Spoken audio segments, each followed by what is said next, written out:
Folks, I've already put out one video today explaining how we're being censored and how we're under attack and how it's happening all over the place at a level I've never before seen. The only other point I wanted to make is this is how it's worked in other countries. In Maoist China, in Nazi Germany, in Soviet Russia, is the tyrants incrementally restrict free speech and liberties, and then suddenly you're in a full-bore police state. And they're beating people up that disagree with Obamacare or open borders or cap and trade. They are just doing it all. But it just really came to me. It's like so amazing. You criticize anything Obama says, you're a racist. And I was reading the comments on our videos as they shut them down, and they're saying, you can't criticize a black man even if you're not racist. People will think you're doing it because you're racist. And that's the mind control. Is that even as they admit there's nothing racist we're saying, which shouldn't be restricted anyways. You shouldn't restrict somebody's free speech just because it's racist, because then it's everybody else's speech, which is now happening. So in the name of political correctness, they're destroying all liberty, just like the Soviets did. But it's actually, here's the point. This is the big enchilada. By criticizing him as racist, it creates tribal division. This is just tribal warfare stuff. It creates divide and conquer, balkanization, because all these dumbed down people in society, yuppie white people, everybody who buy into this system, they now will never criticize any of the policies and will be intimidated because they'll feel like they're racist even though they're not.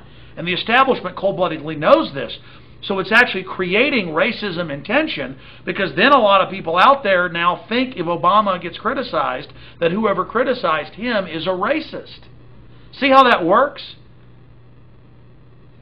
I mean, this is just so outrageously anti-American, anti-freedom.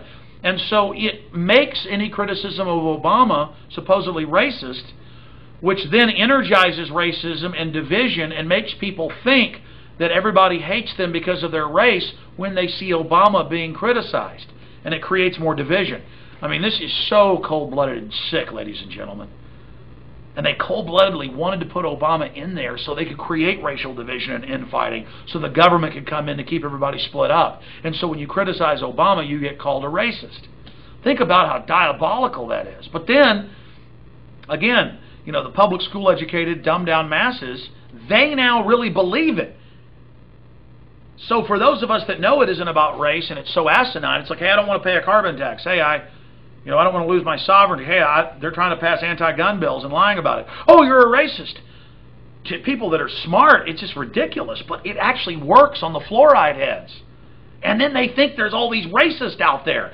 So it's a new definition. Criticize the government, criticize anything they're doing, you're a racist. But it's not new. The Soviets did that. Folks, we're in a lot of trouble. We've been censored. Please help us. Details@infowars.com. They're beating people up in the streets. It's all over the news. The videos are coming out. They planned this all along. I mean, the youth brigades, they got the bills introduced for compulsory service. He's continuing all the Bush policies. And their followers are brainwashed. They're dangerous, folks. And then the right-wing backlash is going to come in the future. Can you imagine the next thug they're going to bring in off of all of this? I mean, this is psych warfare, the next level.